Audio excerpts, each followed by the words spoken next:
Hello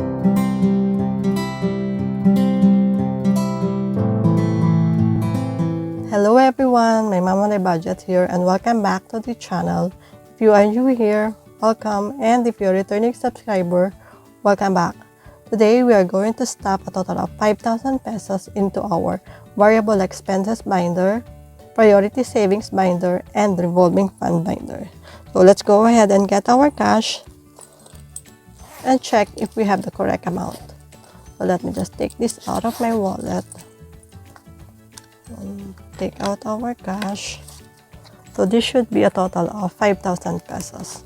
So let me just go ahead and count this. So we have 1,500, 2,500, 3,500, 600, 700, 800, 900, 4,000, 100, 200, 300, 400, 550, 650, 750, 850, 950, 5,000. So yeah, so we have 5,000 pesos. And let me just quickly arrange this in our cash tray. So how are you guys? How's your week so far? I hope everything is going well with you. And if not, always remember guys that you are not alone and whatever you are going through, it will pass. So yeah, so we are going to start with our cash envelope or variable expenses binder. Let me just get it guys, and as always guys, I like to empty out our envelope for any leftover. So we'll start with food, and for food, we still have 40 pesos, and that we will put this to the side. And then we have Wilkins, as always, is empty. And then food delivery, we still have 100 pesos. So let me just put this here. And then miscellaneous is, we have 100 pesos as well. So let me just put this to the side as well. Okay, so now that we have emptied out our envelope, let me just flip back to food, and I am going to increase our food budget starting next month, just because the amount that we have budgeted so far for the past year is not enough anymore due to increasing prices. I will not be prioritizing our sinking funds with regards to my husband's salary, because that amount is going to our food budget. So that is starting March. But for this budget period, we'll still do the 1,300 pesos for the next 2 weeks, which I think is still enough for this budget for these 2 weeks, because my aunt gave us a ready to eat and ready to cook food. So I think this 1,300 pesos will still do for the next 2 weeks, because like I said, we have a ready to cook food for my aunt, and also we have some leftover in our fridge. So for this budget period, we will allocate 1,300 pesos. So let me just get 2,500 and 3,100 pesos. 1, 2, and 3. So we have 1,300 pesos. And as always, guys, I like to divide our food budget on a weekly basis, and that is to avoid overspending on the first week and then nothing for the second week. And also, guys, if you notice, I don't have a grocery envelope, and that is because we use credit card for our groceries, and at the end of each billing period, or once it becomes due, we pay for that in full through online transfer or online payment. So, and also our food budget is mainly for our weekly supply of meat, vegetables, and eggs, and other food items that we need, including our household items and personal items, are all included in our monthly grocery at the beginning of each month.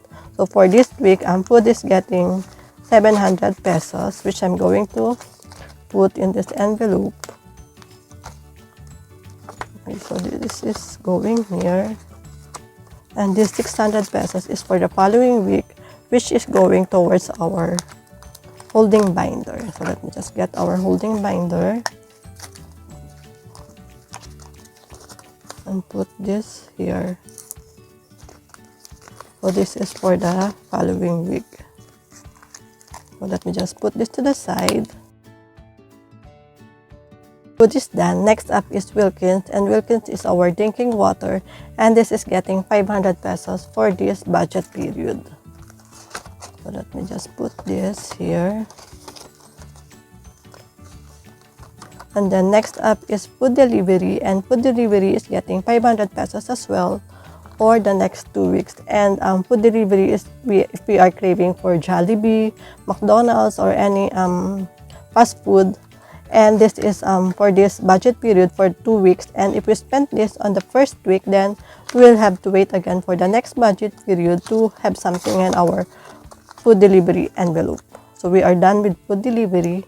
Next up is miscellaneous, and miscellaneous is getting 400 pesos. So let's get 100, 200, 300, and 400. So miscellaneous is for any items that are not included in our first 3 categories, or if we run out of laundry items or dishwashing soap, or if our food budget is not enough for the week, then we will dip into our food miscellaneous envelope rather.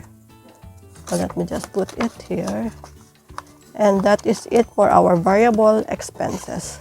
So let me just put this to the side and get our revolving fund binder. So let me just go ahead and open this, guys. And the first one that we have is gas or home gas or LPG. And this is getting 100 pesos.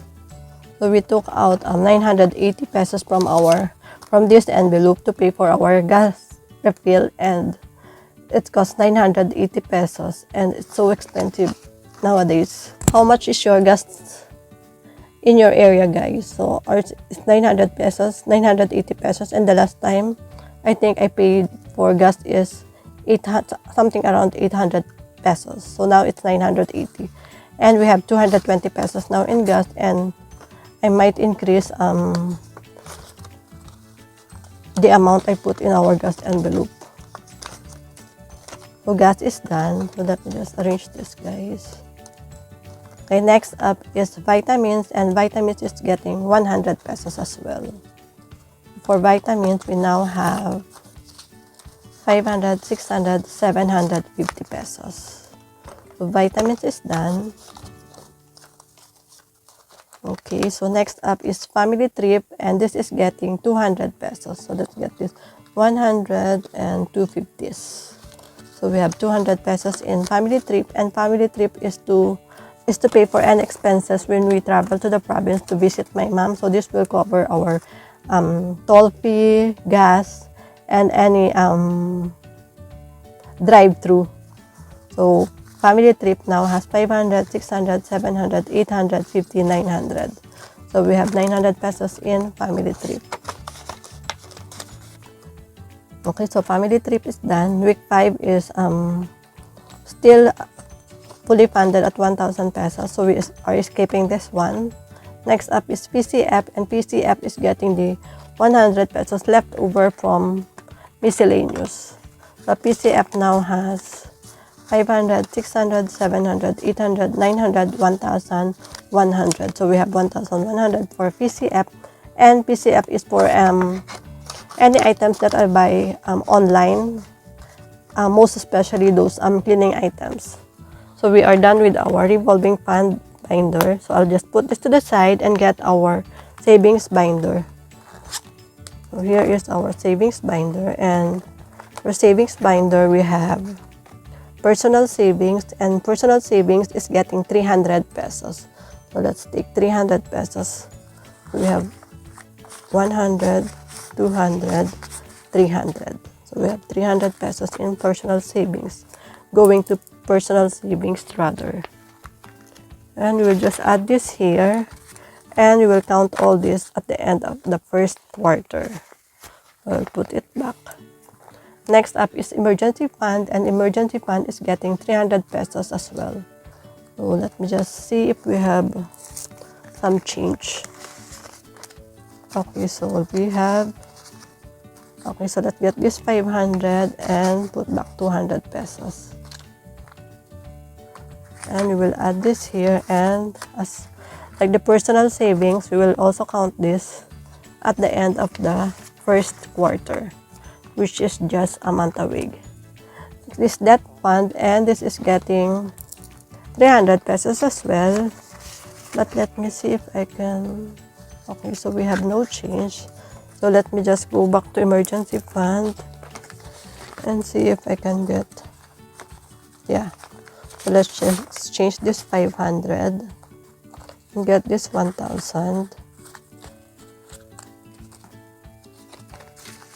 let's put this back, and that fund is getting 300 pesos. So let's get 200, 300. So yeah. And I think I made some mistake, guys. I don't know where, but that's okay. So we will count this at the end of the first quarter rather. So that fund is done. Next up is Calamity Fund, and Calamity Fund is getting 100 pesos. But let me just do first the sinking fund, because I think I have some hundreds here. So for sinking fund, this is getting 400 pesos. So let me just get this 500 pesos and put back 100 pesos. And starting March, I may not, like I said, I may not allocate money for sinking fund, because I'll be putting that towards our food budget.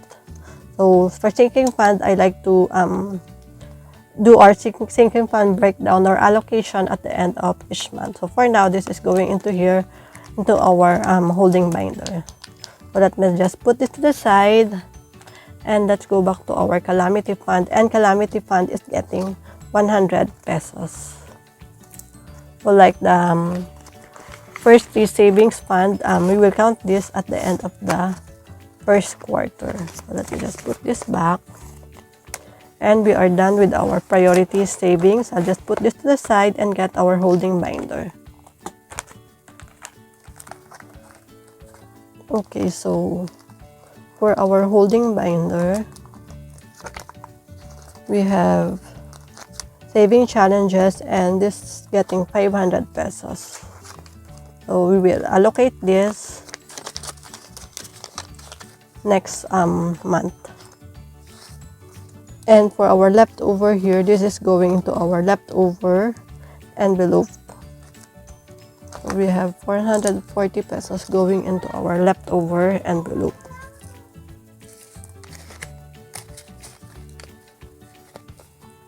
And if you made it all the way to the end of the video, thank you so much, guys. I appreciate you guys, and I am so grateful to each and every one of you. And if you haven't subscribed to the channel, please do consider subscribing to the channel and join me in my journey towards financial freedom, and it will also help our family grow. Thank you so much once again, guys, for spending your time with me, and keep safe, everyone. God bless everyone, and I'll see you next time. Bye.